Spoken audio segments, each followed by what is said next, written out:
Un cordial saludo para todos ustedes en este tercer domingo del tiempo ordinario, en el que Papa Francisco nos ha invitado desde el año pasado a celebrar el Domingo de la Palabra de Dios. Este es un día especialmente dedicado a la celebración, a la reflexión y divulgación de la Palabra de Dios. Una oportunidad para que fortalezcamos además en el contexto de la semana del diálogo con los hermanos del pueblo judío y con nuestros hermanos cristianos no católicos, esa actitud de diálogo que se centra o que encuentra en la palabra de Dios un gran puente de comunicación y de encuentro.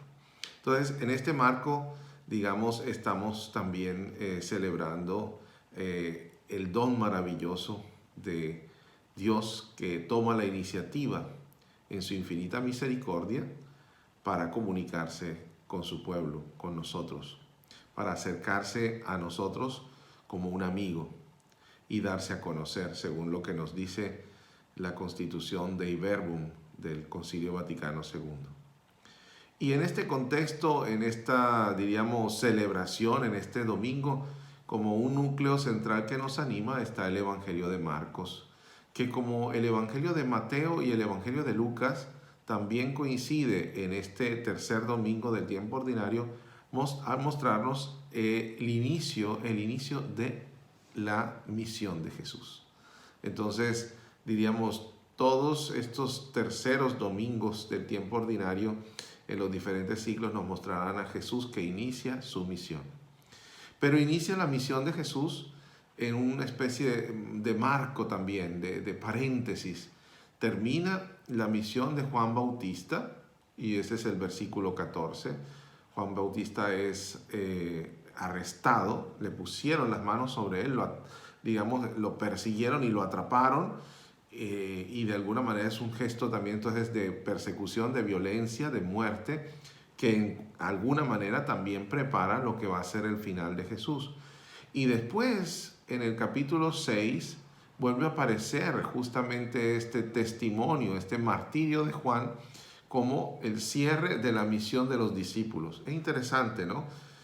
Termina la misión de Juan Bautista, inicia la misión de Jesús, es presentada la misión de los discípulos de Jesús y nos vuelve a recordar cómo termina la vida de Juan Bautista, dándonos a entender que Juan Bautista nos anuncia a todos nosotros también, de alguna manera nos prepara a todos para vivir la experiencia de un evangelio que implica toda nuestra vida, un reino que tiene que caer en tierra y morir como semilla para poder dar fruto.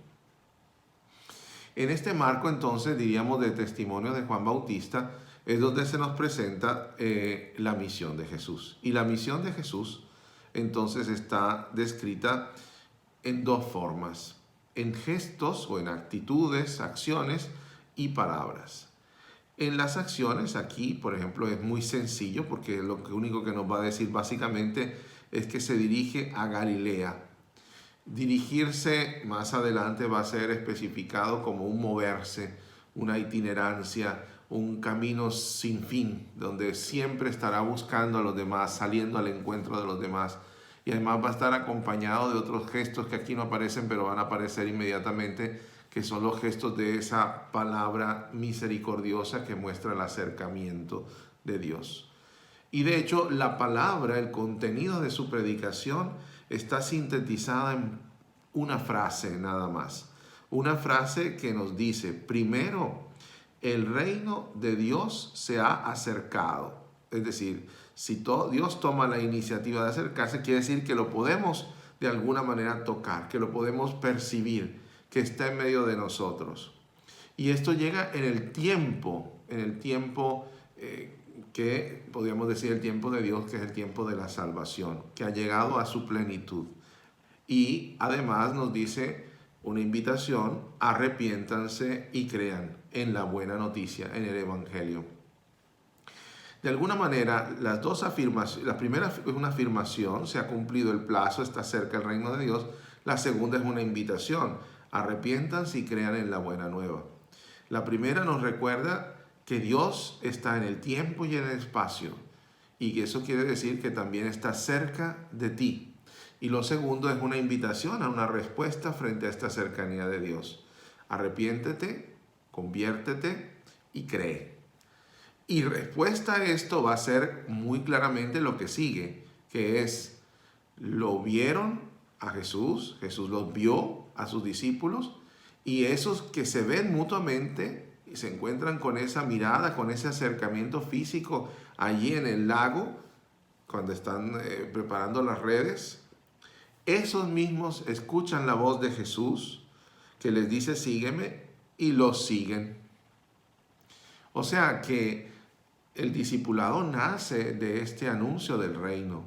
El discipulado de Jesús, los discípulos que siguen a Jesús, es una expresión muy concreta del reino, porque en el fondo Jesús mismo, su persona, es la que compromete este reinado de Dios que se acerca, ese reinado de Dios que muestra un tiempo que ya se ha cumplido, y una invitación también a volverse hacia Él, mirarlo e ir detrás de Él, que es lo que representa ese conviértanse y ese crean.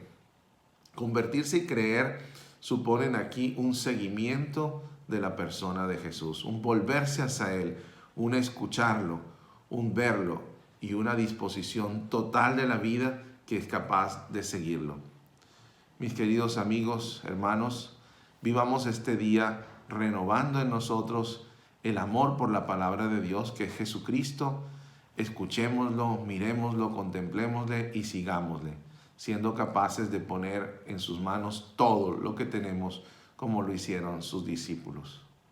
Un feliz domingo de la palabra de Dios.